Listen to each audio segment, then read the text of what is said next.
വയനാട് പുനരധിവാസത്തിൽ സംസ്ഥാന ദുരന്ത നിവാരണ അതോറിറ്റിയെ രൂക്ഷമായി വിമർശിച്ച ഹൈക്കോടതി. ഫണ്ട് ഓഡിറ്റിംഗിൽ കടുത്ത അതൃപ്തി പ്രകടിപ്പിച്ച കോടതി ആരെയാണ് വിഡ്ഢികളാക്കാൻ നോക്കുന്നതെന്ന് സംസ്ഥാന സർക്കാരിനോട് ചോദിച്ചു. കേന്ദ്രത്തോട് സഹായം ആവശ്യപ്പെടുമ്പോൾ സംസ്ഥാന സർക്കാരിന് കൃത്യമായ കണക്ക് വേണം. 677 കോടി രൂപ SDRF ഫണ്ടിൽ ഉണ്ടോയെന്ന് സംസ്ഥാനത്തിന് ഉറപ്പില്ല എന്നും ഹൈക്കോടതി വിമർശിച്ചു. സംസ്ഥാന ദുരന്ത നിവാരണ ഫണ്ടിൽ നിന്ന് എത്ര തുക ചിലവഴിക്കാൻ കഴിയും, പുനരധിവാസത്തിന് കേന്ദ്രം എത്ര പണം നൽകിയിട്ടുണ്ട്, ഇക്കാര്യങ്ങളൊക്കെ ഇന്ന് വിശദമായി അറിയിക്കണമെന്നായിരുന്നു ഹൈക്കോടതിയുടെ നിർദ്ദേശം. ദുരന്ത നിവാരണ വകുപ്പിന്റെ ഓഡിറ്റ് ഓഫീസർ നേരിട്ട് ഹൈക്കോടതിയിൽ ഹാജരായി.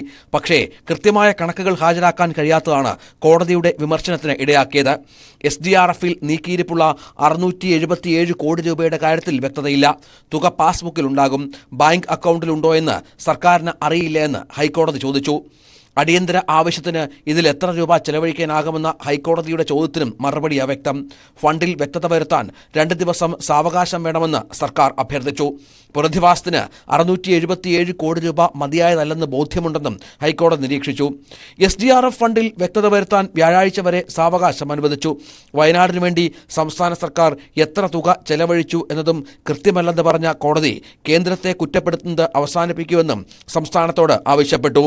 ന്യൂസ് 18 കൊച്ചി.